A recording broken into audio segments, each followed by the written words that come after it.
This is going to be a blue and black themed gaming PC that I'm building for Flipping Wednesday episode 4, and it's going to cost me around 800 Canadian dollars, which contains all new parts. So without further delay, let's cue the intro and get to the build video. The following video is sponsored by me, so head down and click on the link in the description if you want to buy a gaming PC for cheap. Only applies if you live in Canada, BC. Now, let's get into the video. Hey, what is going on everybody? Welcome back to the most underrated tech channel. And my bad for the slow uploads, I've just been really busy with custom builds for local customers. But with that said, let's get into the parts. First up, for the processor, I managed to snag a brand new Ryzen 5 5500 CPU for just 100 Canadian bucks from AliExpress. It is a 6-core 12-threaded processor that's on the AM4 platform, and even though it's a PCIe Gen 3 only CPU, it'll still perform great with a Gen 4x8 PCIe lane graphics card like the RTX 4060.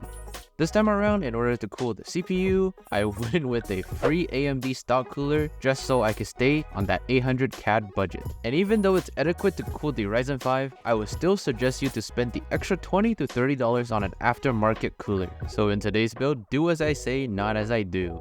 For the motherboard, I went with this brand new ASRock B450M Pro4 revision 2.0, which I got a while ago from Amazon for just 80 Canadian dollars. It's one of the go-to budget B450 motherboards here in Canada, mostly because the VRMs can handle a much more powerful CPU down the line when you decide to upgrade, like a Ryzen 7 5800X 3D. But because the motherboard does not have an onboard Wi-Fi or Bluetooth feature, I have to add this $12 Wi-Fi 5 and Bluetooth PCIe card. Moving on to the RAM, I picked up this brand new kit of Crosshair 2x8GB DDR4 clocked at 3200 MHz from my local Facebook Marketplace supplier for just 45 Canadian dollars. And it's a little bit more expensive than what I would normally pay from AliExpress, but I ran out of black RAM kits when I was filming this video, so I just grabbed one from him.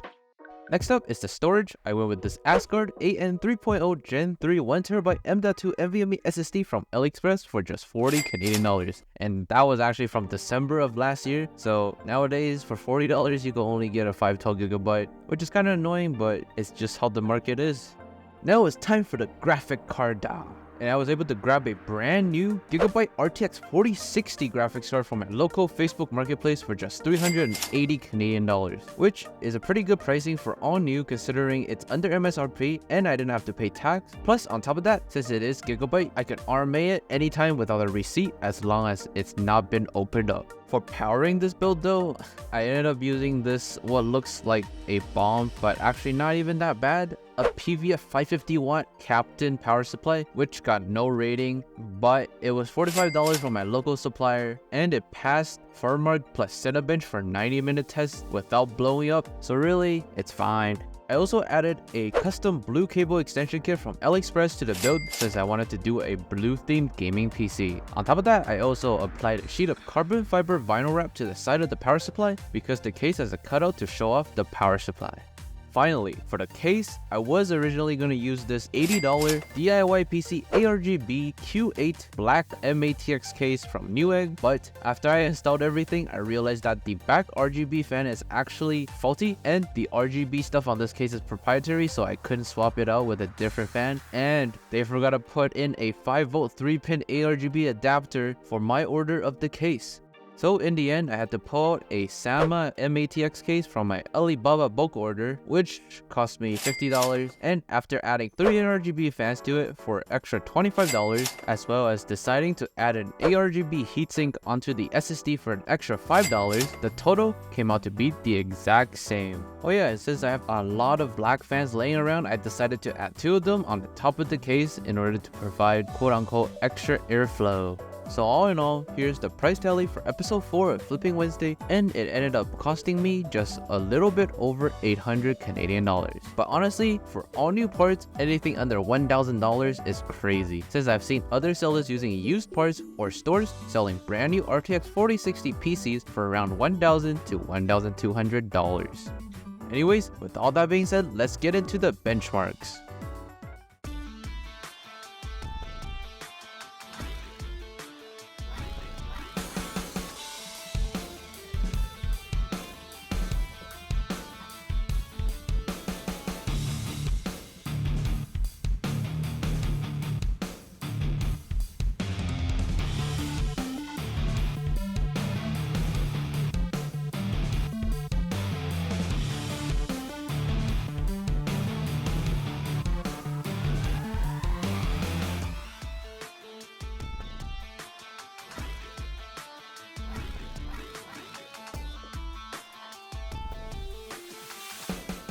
With the performances out of the way, I listed this PC for sale on March 17th and ended up selling it 2 days later for exactly $950 cash, which left me a $143 profit. Although it's not a whole lot of profit, I did want a quick sell just so I could get a new video out for you guys fast.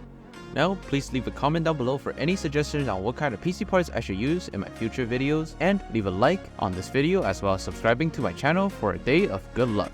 And if you like blue themed gaming PCs, click on the video that's up on the screen right now.